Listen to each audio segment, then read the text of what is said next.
What you wanna know? What's going on, people? Myke C-Town here. I'm going to be doing a sort of response video to another response video as well as to an article. So here's the deal. There was an article written by Harvey Wilkes on the Metal Sucks website. The article was basically criticizing the misogynistic and generally offensive themes within extreme metal. And my man Sean Count Blaggerith put up a video response, which I will link in the description section down there. Make sure you go to his page, watch his videos, subscribe, all that good shit. He's one of the only few metal YouTubers that I actually give a dick about. But yeah, after reading the article and then watching Sean's video, my response was basically, God, why is this still a topic of discussion? Like, who gives a shit if Metal Sucks writes an article? I'm sure that article isn't preventing anyone from writing what they want to write or buying what they want to buy. And responses like these, they don't really shame the writer. In fact, they just give him more publicity. And, you know, I wouldn't have even known about the article had Count not done a video on it. So, but since I did see it, I'll throw a couple of worthless thoughts at it. First of all, I agree with most of what the writer Harvey Wilkes said in terms of extreme metal being misogynistic.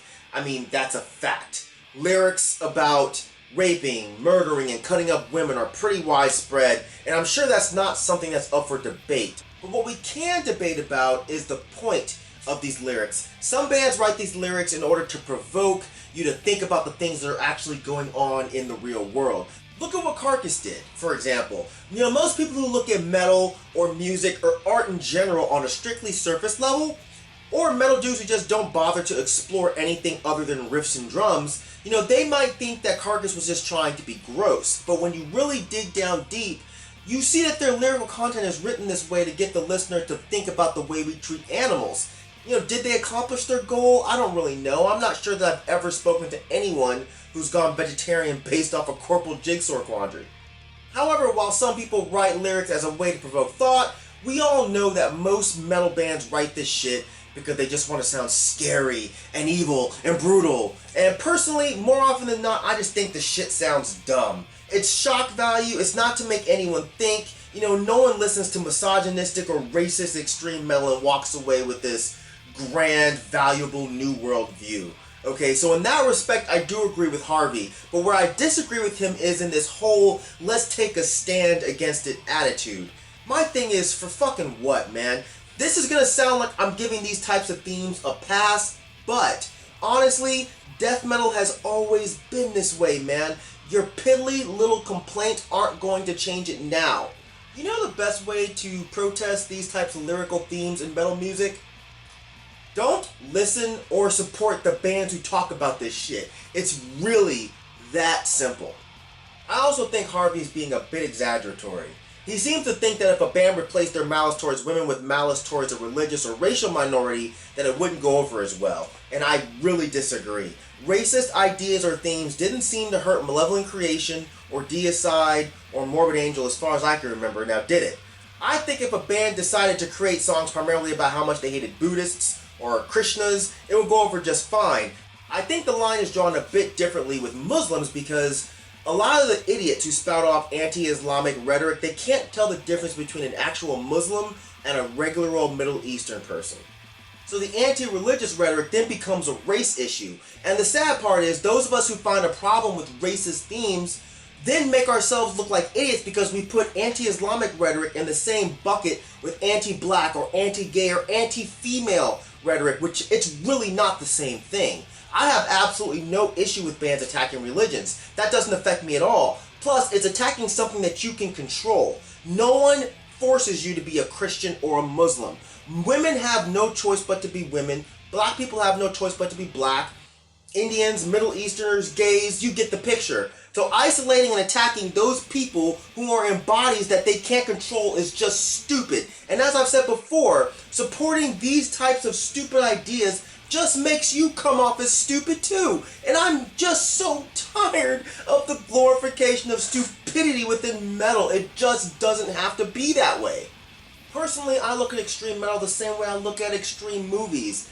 It's entertainment made to make you cringe. I'm not boycotting the latest Gasper No film, so I'm sure as shit not boycotting some dumb death metal band. So on to some ideas that came from the Count's video. And what I'm saying here is not directly directed at Count Blaggerith, it's more so directed at everyone that complains about their metal genre being criticized. I got into extreme metal because I liked the music. That's it. My social, not political, but social ideas were challenged, but we both know that that's not the reason these bands write that shit. Bottom line is, I agree with the Count 100% about bands having every single right in the world to write what they want to write. And this is why you don't hear me complain about these themes. If I don't like it, I just don't listen to it.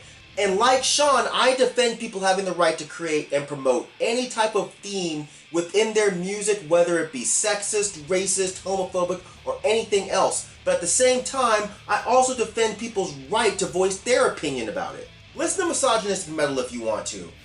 Listen to NSBM if you like. Even though personally I still think that NSBM is stupid and goes against the ideas of black metal being isolationist and promoting the power of individuality, when Nazism is the most groupthink ideology known to man. But I digress. All of these things are on you, but stop being so pissy when people want to question you about it. Freedom of speech is not freedom from consequence. And no one is saying that these people should be banned. But if your whole purpose is to offend people in such a painfully juvenile way, that's rad. But don't then get pissy and cry because someone actually got offended. Like, isn't that what you wanted in the first place? You should be happy when people write think pieces about how your content is vile. You should revel in the fact that people showed up to protest your concert.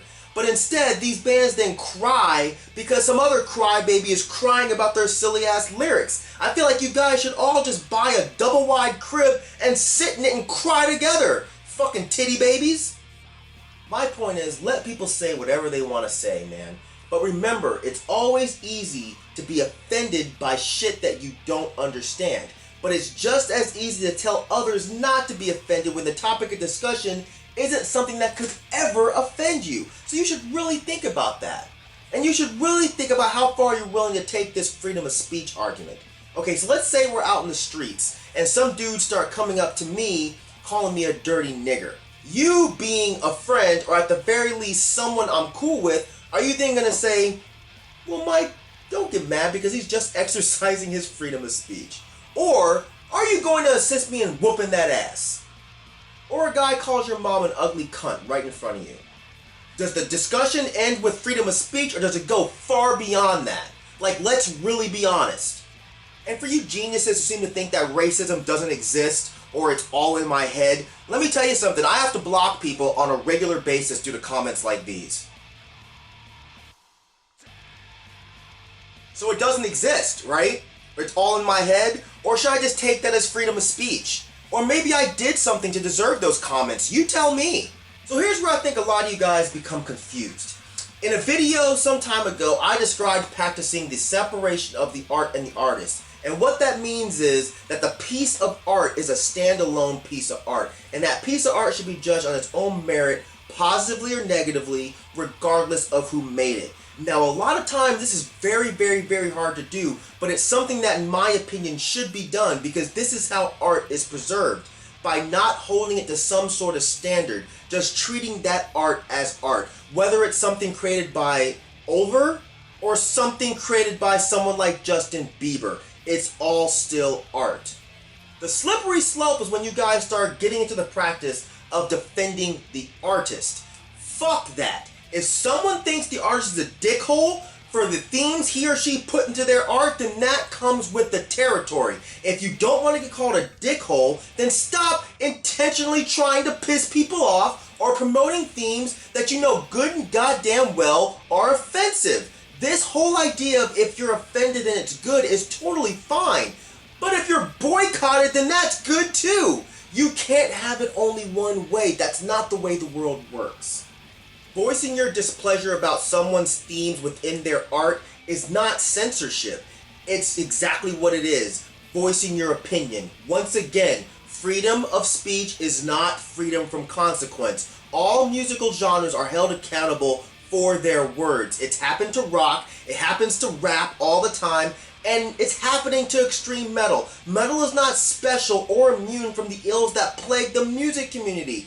best thing to do is to be prepared for it. So when it happens, you have the sense to either put forth a logical argument, or you do the smarter thing and you ignore it, because you know that art is not meant to be defended. It's not always made to make people happy. Sometimes it's made to make people uncomfortable for various reasons. So the whole idea of having to argue about the merit of an art piece is already essentially going against the whole idea of creating art in the first place.